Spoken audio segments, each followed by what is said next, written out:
Well, welcome everyone. We are so glad that you're here. My name is Sarah McAllister. I'm the Associate Director, and I'm going to be moderating our session today. And we have Nicole Bush, our Director of Alumni Career and Professional Development, here with us.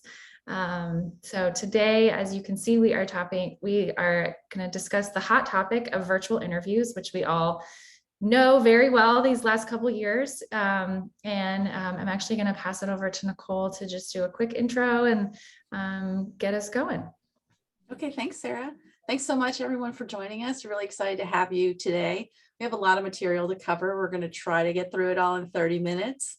We'll certainly be open to answering any questions at the end. You can put this in the chat when you're ready.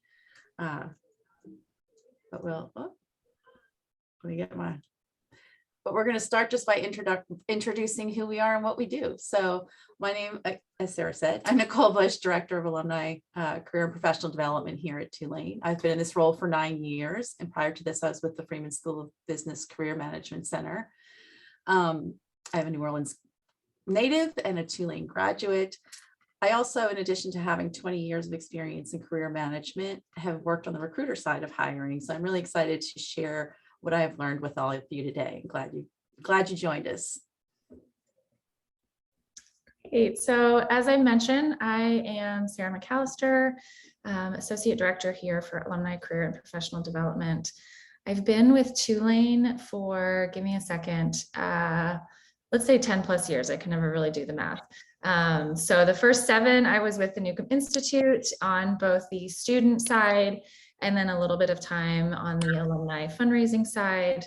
And then I've been in this role for a little over 5 years. I really enjoy the intersection of working with alumni and specifically around careers. I think it's just such a fulfilling experience. And my background educationally is undergrad in psychology and then a graduate degree from the Tulane School. One second. You out there? No, not yet. So in addition to that part of myself, I'm originally from Florida, but I've been in New Orleans for about 15 years. I call it home. I have a 4-year-old son and a really funny cat from a personal side. So I'm just really excited to be here with you all and to learn from Nicole and to add what I can. Thanks, Sarah. And you can see on the screen here a little bit about what we do. And you go to our home screen, which is, as you see on there, alumni.tulane.edu/careers. These are the 4 areas that we operate in. So it's professional development resources such as these, career exploration in the form of some assessments, as well as individual counseling for opportunities. We, of course, provide alumni networking opportunities and then some access to job boards. So, and as you see on the slide here, if you haven't done it yet, I can't see the chat, but you can please introduce yourself in the chat box. Let us know where you are, what you're doing, and anything else you want to share in the box. So congrats, you got the interview and it's virtual, but what are you going to do? Because it kind of makes people nervous. So we are going to cover that for you today. First, the big #1 thing is going to be to prepare your space. So we'll tell you how to do that. And then we'll talk about a lot of the things that are the same for virtual interviews as they are for any interview, which is research, creating informed, intelligent questions, and of course, practice, practice, practice. But before we get into that content, we're just going to get some more information from you and send out a little poll. So where are you in your job search?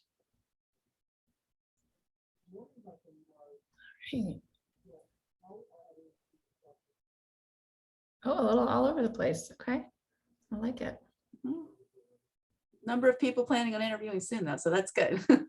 Well, good. If we don't cover what your questions are over the course, over the course of our content, please be sure to ask those questions at the end. Great. Thank you so much for sharing that with us. Okay. I'll close that out. Okay, so how to prepare your space. This is one of the key parts of virtual interviews, really, because the importance of it really cannot be underestimated.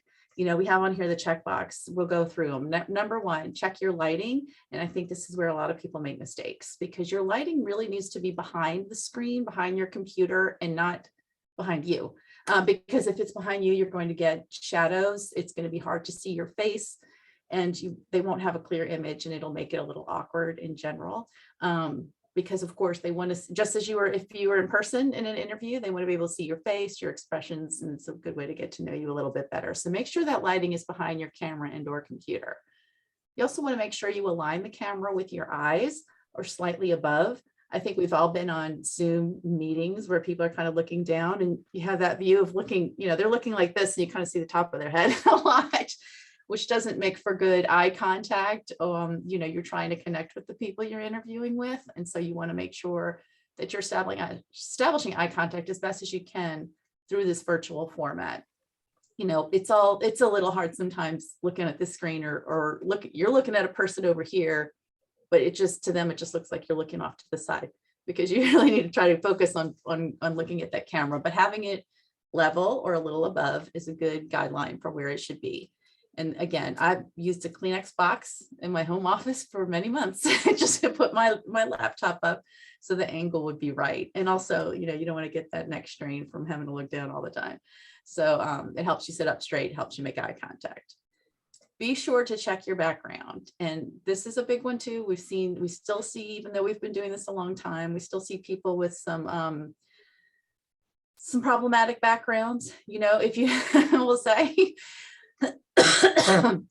You want to make sure it's simple and not distracting from you and what you're saying, because of course that's where you want the focus to be.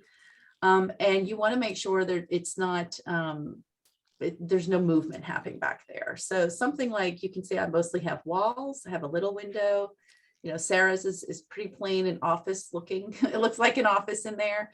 And that's what you want. And again, it's because you don't want to be too busy. Sometimes if people are in a kitchen, or there's a kitchen in the background, I find that can be distracting, and also as a possible source of noise, but as simple as it can be is what you are looking for.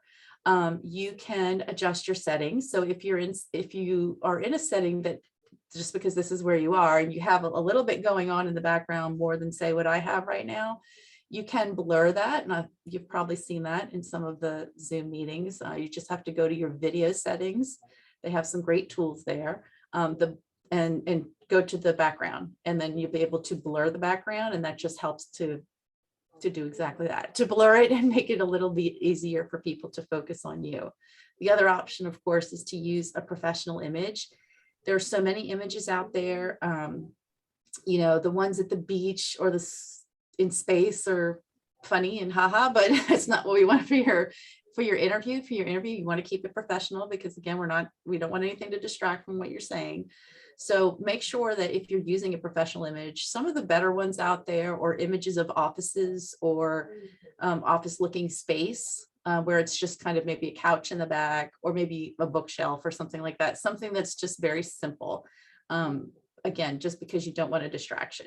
You want to make sure you evaluate the noise level in your interview space and where it comes from all areas. So what's happening outside? Is there construction where you're going to be? Are there a lot of dogs in the neighborhood? Is your dog in the backyard? Think about all the noise distractions that could happen, and try to eliminate as many as you can. And then of course you want to check your internet access.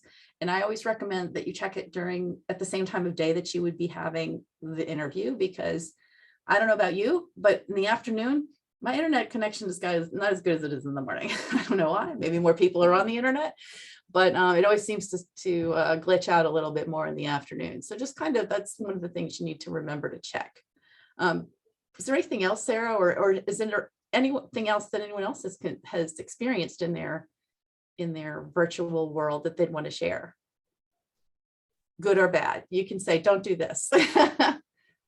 I would just add, in terms of the noise, thinking about some real life situations I've had, everything that you're saying, absolutely. And I do think sometimes we cannot control for everything, right? I live in an apartment where sometimes there's noises that I don't know are going to happen. And so I would say also just kind of mentally prepare yourself. Like, you can do everything that we're saying. And, maybe the next door neighbor's dog starts barking, or maybe a big truck goes down the road and it's loud. So just kind of roll with it while you can. Also, don't ignore it if it's distracting, right? Like just say, oh, I'm so sorry, construction truck just ran down. So I think also kind of recognizing the things that you can control and the things that are a little bit out of your control, but you can also just call, kind of like invite it into the conversation as it comes up. Yeah. And that's a great reminder too of some of the things we've seen. Sometimes one of the things you have to remember about being on an interview virtual call versus being like talking to somebody from your office or from work is that some of the things that have become acceptable in like a work staff meeting, like perhaps everyone's used to your cat being in the background, or they're used to the dog all of a sudden making an appearance, or they're used to something else about your environment that that is okay in a staff meeting situation that's a little more casual. But you need to make sure to kind of check yourself and think back on when you're in the office and it's a different environment than in your home, that you do make sure that you're emulating that environment as much as possible, that you're making sure that it looks as much like that as possible, because we do get casual. And some of us, when you're home for a while, you get comfortable and you kind of stop seeing some of the things that you would have seen before, especially since, I've been online so long. So just kind of check yourself and think, if I was in an office environment, would this be okay? Would it be all right if this was happening, or if someone saw this? And check with the people who live in your house or who are in the building that you'll be in for the interview, because sometimes, someone can randomly come by. And I've had people, I've been talking to people, and then a roommate or something randomly starts like emptying the dishwasher or doing something really noisy in the background. So make sure that the people you live with or will be around know what's happening, and ask them to respect that time to not go into that space too, if it's something that you can't avoid. So we'll move on. So those are some of our top tips, is just trying to prepare that space as much as possible to be the same as a professional office. This is an example, a great example of someone who was making some of the mistakes we mentioned, but once they changed, you can see the background in the second picture is much simpler. The lighting is much better. So you can see them much better than you were able to before. Definitely makes a better impression, right? Okay. Do we have any questions about managing your space before we go on to researching the company? No? All right. No, thank you. Something comes up, you can go ahead and put it in there, and we'll talk about it later. So when we're talking about researching the company, we're going to start with some of the resources we have available to help you. The Vault Online guides are an incredibly wonderful resource. It is in our career counseling section of our website when you go to look at it. Those guides, you can buy them in bookstores, but we have access. We have paid for access for you. So when you go in, they have some guides that are industry specific, other guides are company specific, and those guides are written based on feedback they receive from people who are working in those industries and or companies. So that's a really great way to find out a day in the life. So they talk about not only about skills and abilities that you need to be successful in a certain company or field, but they also give you an idea of the culture and environment. Is everybody in hoodies and jeans, or people wearing suits every day, anything in between? So that's some of the information you can get from the Vault Online guides. Like I said, you can find those on our website. Tulane Connect is our website where you can do some research, find out people, find alums who are working at different companies. It's also, in case you haven't been on it, and for those of you who will be interviewing soon, if you're still looking for positions, we also post all experienced hire job postings on that site. So that's a good place for you to look. LinkedIn, of course, is a great way to learn about companies, and we'll talk a little bit about that more in a second. And Glassdoor I have found a really great website to do some research, not only on company culture and what it's like to work there, but people often have questions about salaries. And so that's a good resource for finding a general salary estimate for what you should expect for what you're interviewing for. An alumni and other connection. I'm sorry. No questions. Alumni and other connections. So this kind of goes back to, no one can tell you what it is to work what it's like to work in a company better than someone who's already doing it. So that's one of the ways both Tulane Connect and LinkedIn can be helpful, because they can help you connect to alumni that you can ask those questions of. And a lot of times, and again, when you're reaching out to people for this, you can introduce yourself as a Tulane alum, interviewing with their company soon, and would appreciate a few minutes of their time just to ask them some questions. So you're not asking them to help you with anything or give you anything except information, which people are always a lot more eager to share than possibly, can you get me a job kind of question. So when you're asking for information, you always get further. So don't hesitate to do that. You want to visit the careers page of companies, because they know what's on that website. So if they have a lot of information on there, and some of them do, they will expect you to know it, or they'll test you and see if you went. And this goes into the interest category of interviewing. I cannot underestimate or understate the importance of your interest, how important your interest in that company is. Because there are many people who are like, I don't care, I just want to work wherever I need a job. And that may be true. However, when you're interviewing with a company, you really want to find one that you can connect with, or that there's a certain reason why you want to work there. So when you're looking at this page for potential hires, this can give you a lot of good information about their culture, about their expectations, about career paths. It can answer a lot of those basic questions you have. And we have this example here of PwC. This is one of the best examples I can think of this. PricewaterhouseCoopers, one of the main accounting firms in the world, the largest, has an incredibly thorough career page section where you can go in and they'll give you test questions. They have pages and pages of information to help people who are interviewing prepare for those interviews. And in their interview, in the beginning of the interview, they will ask people about it. So, did you go to our website? Did you see those pages? What did you like best about those pages? Or what questions do you have any questions about what we asked you or what you learned on those pages? Because they know that they put a lot of time and effort into putting it in there, first of all. And then if you are interested, if you really want to work there, the assumption is that you would have gone through all of those pages. So that's a great way to show your interest, because you took the time to really research them and find out how to do the best you can on the interview, or how you can best connect with that company. So don't underestimate that. Don't skip over them. Sometimes you have to dig around a little bit, but they are important. It goes beyond just a lot of them go beyond just having the job postings there. They'll also have pages that explain more about the company to you. So make sure to check those. And this is, while you're checking those, you want to be familiar with, of course, the company mission and values. As stated on their website, companies pay a lot of money to create very well stated missions, goals. What do they value? An example is if they value community service, that's something that's either going to resonate with you or not. I mean, if it's something you care a lot about, that's something you can possibly talk about in the interview. They have a lot of information on there. You can find out about what else they're involved in. Do they have, a lot of times this is where you can, if you're digging in to their values, they can say, well, we value our employees' time and ability to be able to work a flexible schedule. So that's a good way to find out if that's available or not, which is kind of changing a lot these days, but it's a good way to find out. So make sure you know about their mission and values, though, because they may ask you about it, and it'll also help you to formulate the answers to your questions. And I always use this example of Oric. This is a personal experience from after I graduated from school, and I had an interview with Oric Vacuum Cleaners, which is a local vacuum cleaner company. And I thought, well, they're vacuum cleaners. It's Oric. I got it. Like, what do you need to know about a vacuum cleaner?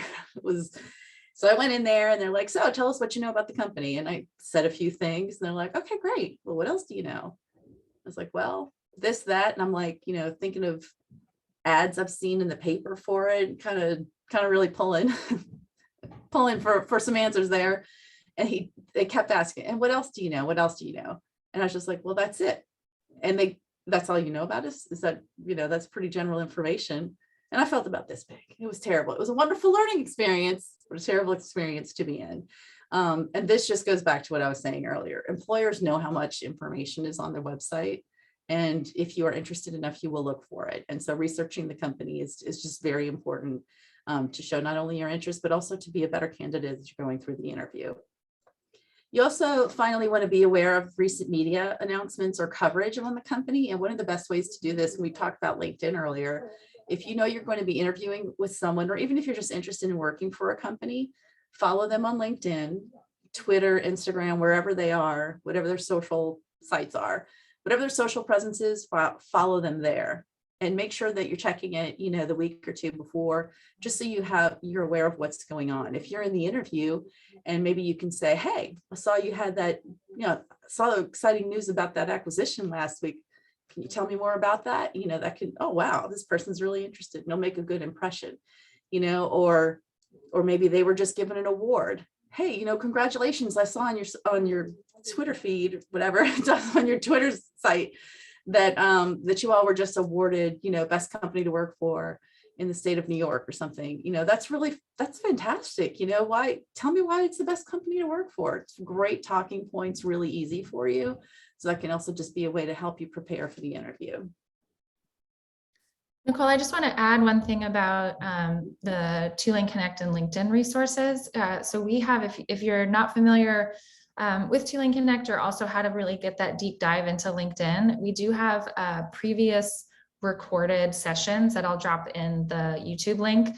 But we had some great career coaches that we work with that did a really deep dive into both of those platforms. And so I encourage you to check that out, because all of those resources are great. And we just have some really kind of step-by-step guides to both Tulane Connect and LinkedIn. So take a look at those. Yeah. Yes, thanks for sharing that. That's great advice too. Right. So follow them, be able to talk about those. And does anyone have any other questions about researching the company and what you need to know? Not No yet. questions yet. Okay.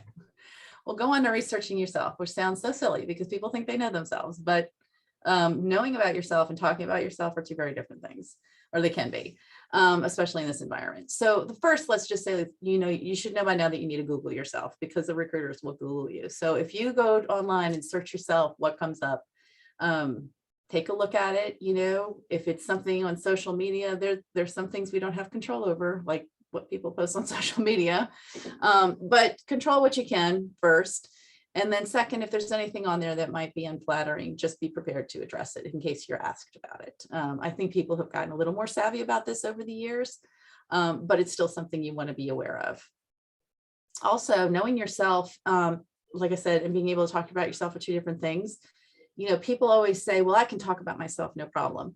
But I can't tell you how many times I've been in interviews where you ask someone to tell them about, so that number one killer question, tell me about yourself. People feel like, oh, well, I can talk about myself, but you can't as well as you think. It's not you're not gonna always articulate it like you think you can. So we're gonna flash back to when we introduced ourselves at the beginning of the session. You know, Sarah and I were trying to provide examples of introducing ourselves to you, because you will be asked that question.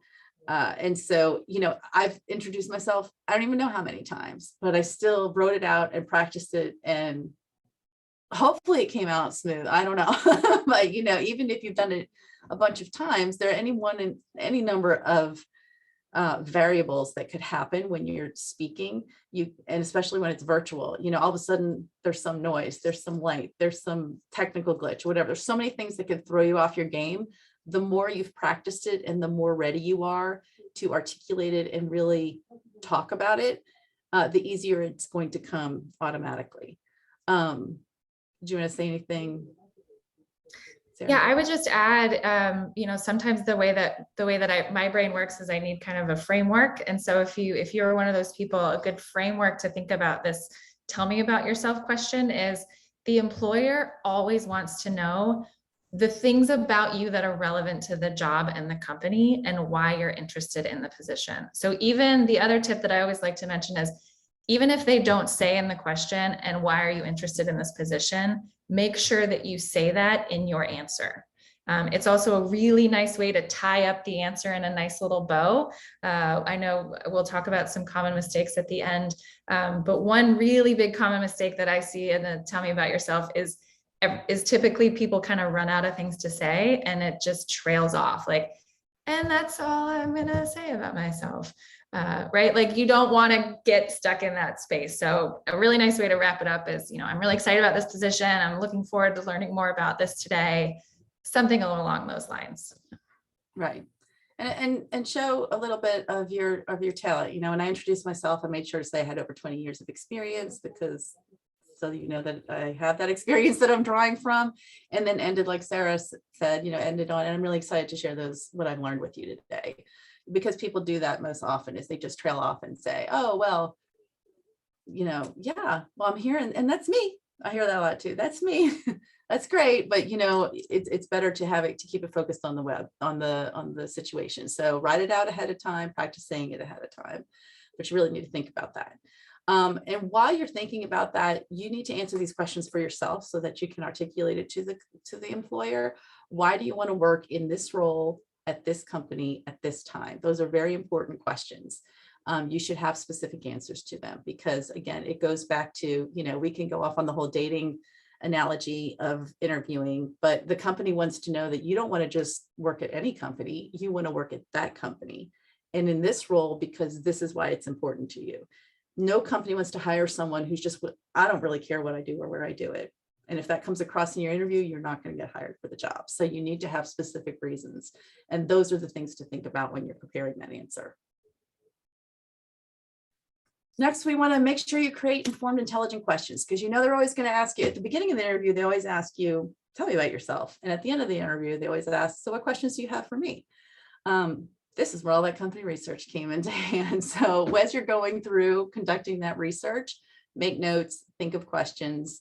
If it's related to that, you can read about their culture and mission and come up with a question about it. It's better than saying, what's your mission or what's your culture like?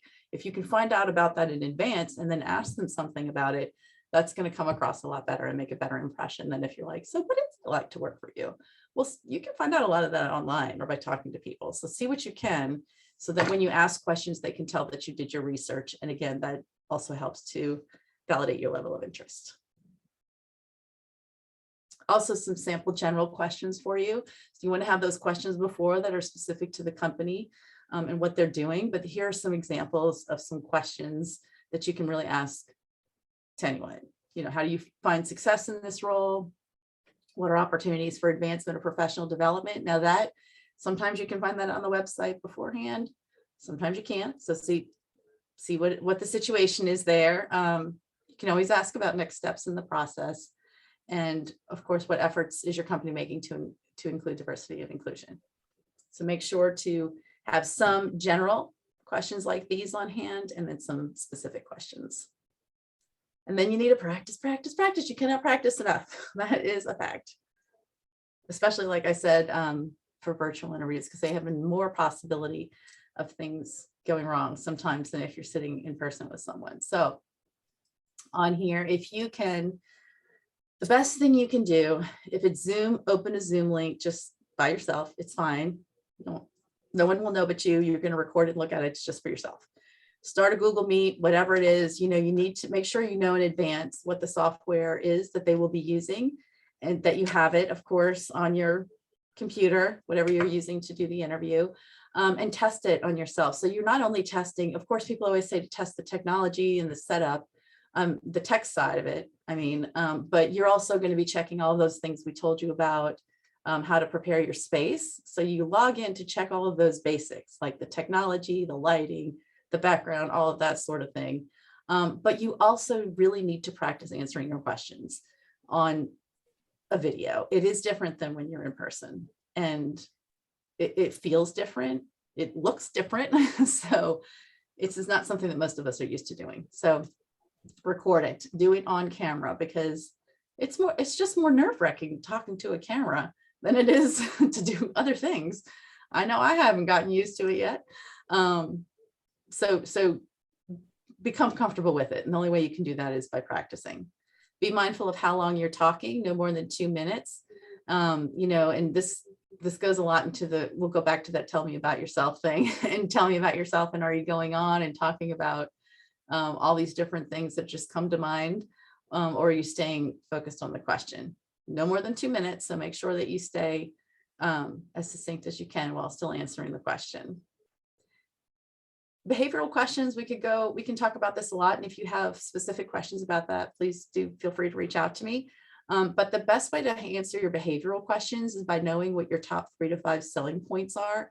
So 3 of those are probably your top skills, no matter where you are, what you're doing. Maybe you really have strong interpersonal skills or technical skills or whatever it is.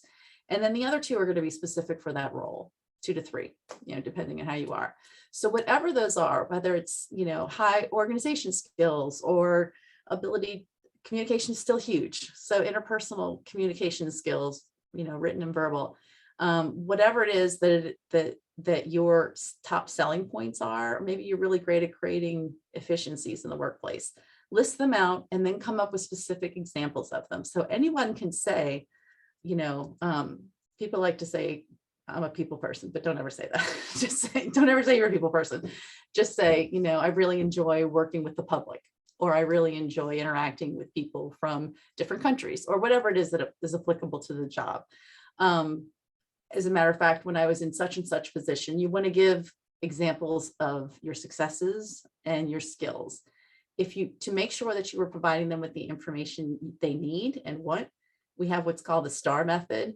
And so this is particularly helpful when you're answering behavioral questions. Tell me about a time you blah, blah, blah. When they're asking you to do that, they really are asking you for a specific example. So make sure you tell them the situation. What was the task? What action did you take? And what was the result of that action? And when you cover that, you're giving them the example they need to think about how you've handled problems or situations in the past, the best indicator of how you're going to do it in the future. And so these often reflect what our top selling points are, because you're going to be giving examples of your best moments. And so those are often your top selling skills. So take some time to think about that, because they'll help you answer a lot of questions really, and just have better conversations with people while you're going through the job search. And then of course, you want to practice those common interview questions that are coming. Why do you want to work for this company? We talked about that a little bit already. Where do you want to be in 5 years? People do still ask that question. What has been your greatest accomplishment? And that can really throw people sometimes, and a lot of times people say, well, professional or personal. You can ask that. And most of the time they'll just say either, they just kind of want to hear what's important to you. So think about that. They're still asking about that. What's the time you made a mistake and learned from it, or your weaknesses. We have to, when you're in an interview, you're trying to sell yourself. But they also want to know that you have enough self-awareness to be aware of your faults as well, and your areas, opportunities for growth. So your weaknesses, the funniest answer, it was funny, not funny, but I asked somebody, I was conducting an interview, and, tell me about what are your top 2 weaknesses? And he just kind of like, man, I don't know. You don't want to think anything bad about yourself.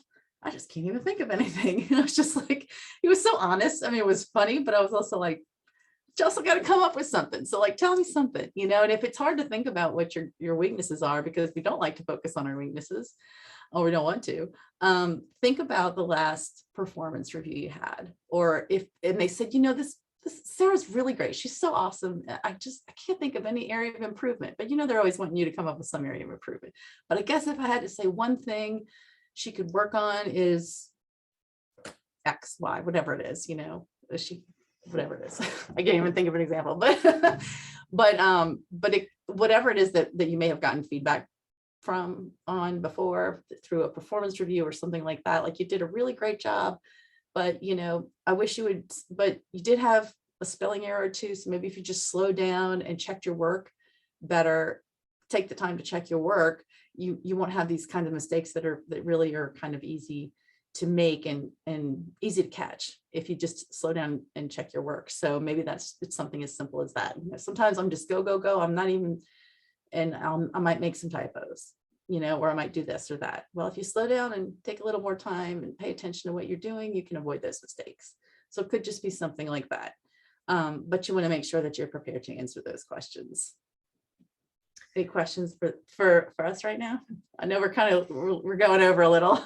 Not yet. I do want to add one more thing about the practice. So think about one of the things to think about is how do you want to have your notes prepared? So where are you writing these questions down on a notebook? Or are you putting it on your screen kind of next to your Zoom?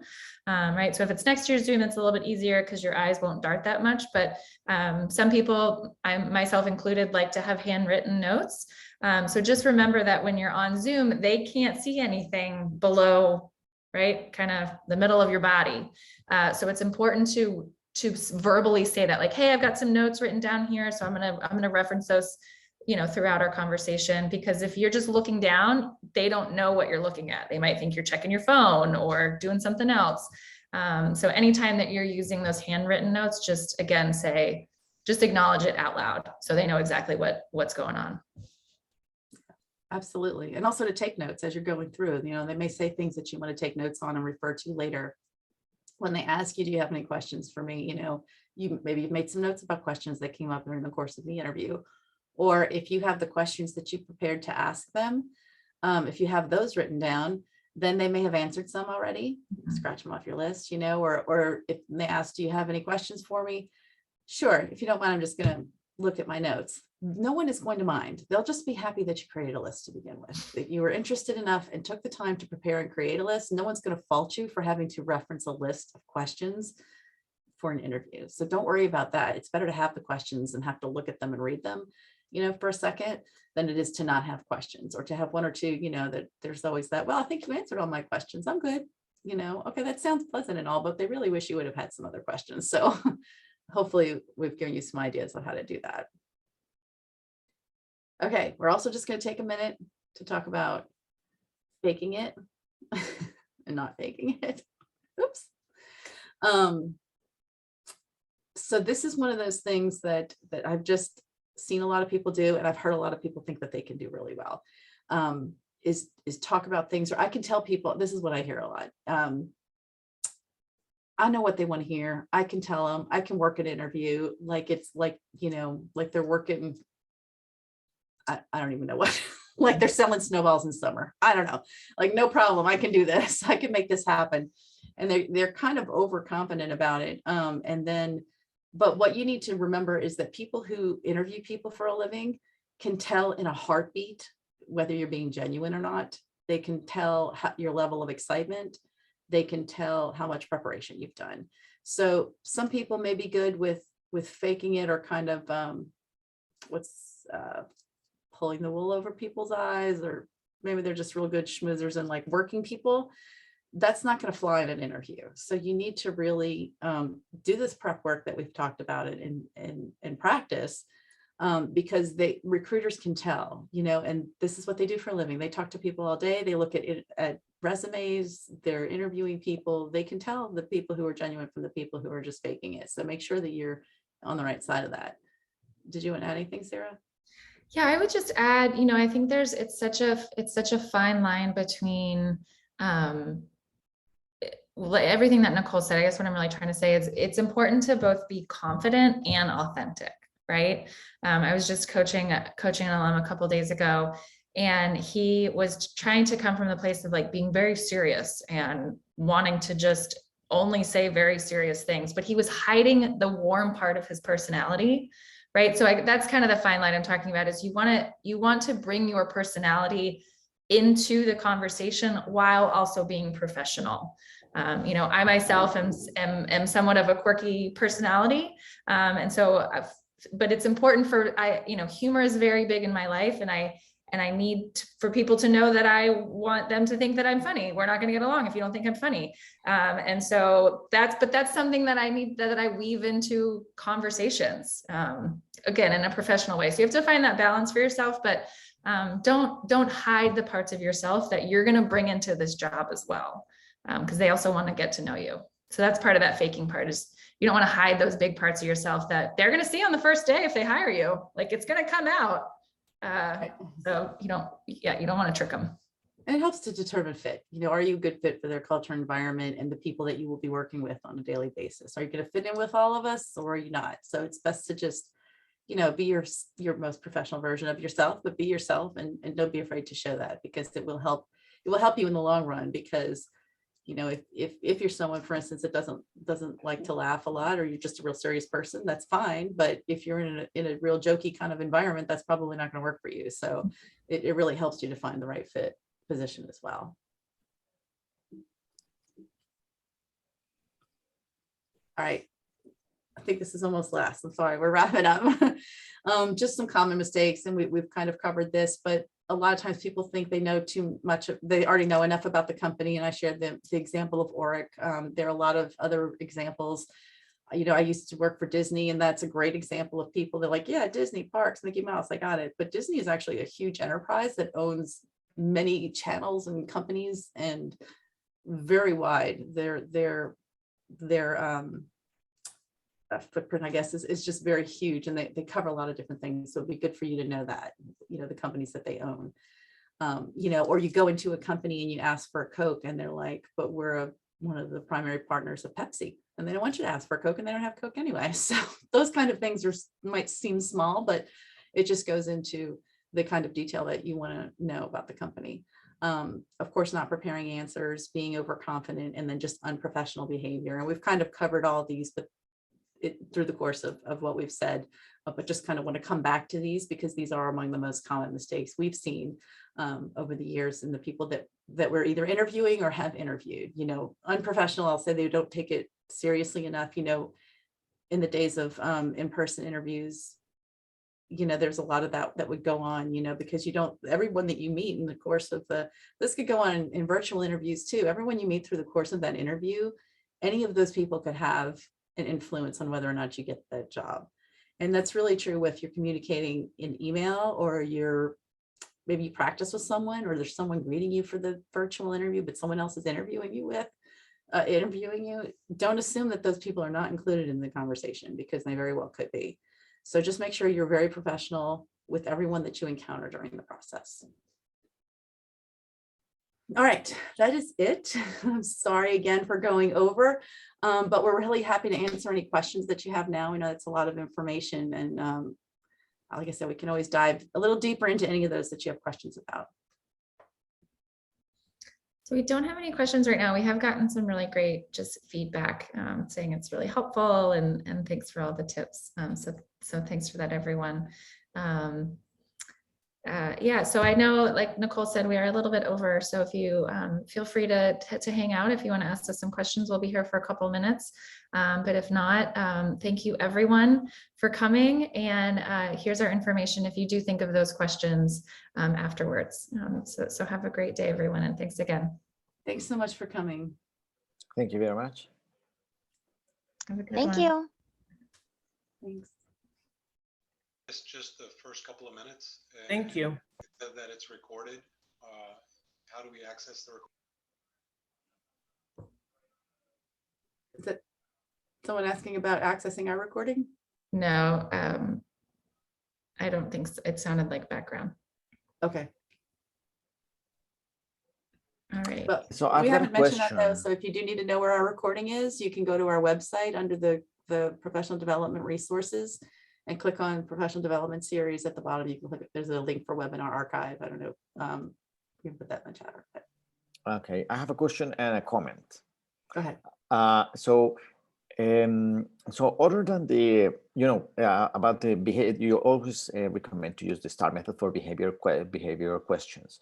And other than the 2-minute rule for other type of questions, and also make it relevant for the position, would you have another suggestion for all that type of general questions? General questions they're asking you, or that you should ask them? No, the general questions that they're asking you. For example, why are you looking for a change? Why are you trying to change the position? So I like, on the top of my mind, I have the 2-minute question, not trying to not go longer than 2 minutes, trying to give always an answer that is relevant for this company and for this position. But other than that, would you have some other rules of thumb to keep in mind? The thing about, I think staying focused is really important. The thing about going off too long is, if you go longer than 10 minutes, sometimes it's because you've just kind of gone off the rails, as I always refer to it. with what you were talking about. You know, it's, you want to give specific examples when they're needed and they're asking you particularly for those behavioral questions, you know, because if we're talking about the behavioral questions, because those still happen, it's like, tell me about a time you, you know, had to deal with a difficult manager or with a difficult coworker, or tell me about a time you had to, that someone asked you to do something that was unethical in the workplace or something like that. They're truly asking you, you know, let's use the unethical thing. You say, you know, I can't think of a time anyone's really asked me to do anything unethical in the workplace, but I do remember this time when someone asked me to you know, say I created something or wrote something that I didn't write. You know, it could be something. Sometimes when they're asking you for something, you might not think of that exact thing that they're asking you, but you can find something similar. And you can again tell the situation and use the STAR method as we talked about. So this is the situation. You know, we had to write a paper and write a summary of some data I analyzed and gave it to somebody. So I didn't do it, but I pretended I did it, or they asked me if I did it. But what was it? What action did you take? What was the result of it? I don't know if I'm answering your question. I'm sorry. I feel like I'm going off the rails, but some of I think just trying to stay focused is one of the things that you can really concentrate on with the interview. Does that help? And I know, yes, that helped. Yes, focus is always very important. I have a couple of comments. So the first one is that I've been doing some interview preparation during the last few days. I found very extremely useful that the big interview tool on the Tulane website. That's an excellent tool that everyone should be using. And there's another tip that I have found very useful when preparing for specific questions, or when preparing, for example, for being more spontaneous, to trying to smile and to give like a regular type of speech, which is practicing in front of the mirror, because Yes. that gives you immediate feedback of if you're being convincing, if you're being spontaneous, if you are going off the rails, if you are showing nervous signs. So that's a good one. Yes, talking in the mirror is helpful, and it's a great way to practice for sure. And staying positive throughout is also really important. You know, and that can sometimes get hairy when people ask you things like, tell me about a time you had to work for someone you didn't like, or tell me about a time you had a problematic manager. That's not a time to say, oh, let me tell you about this guy I used to work for, you know, he was the worst, and kind of like dish on him and say a lot of bad things.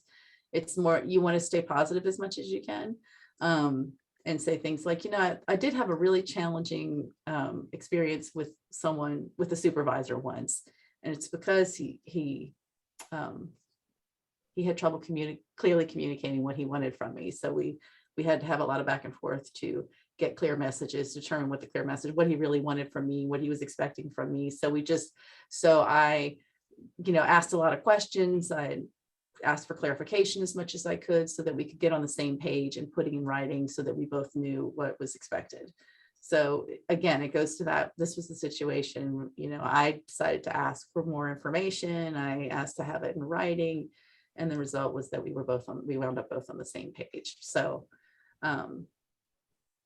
so staying positive is a good general piece of advice as well. You're right.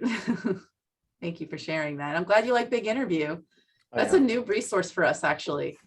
It's pretty useful. It's very specifically because before knowing of that tool, I was trying to do that manually. You know, that kind of recording my answer and showing it to some friends to give some feedback, but it takes a lot of time.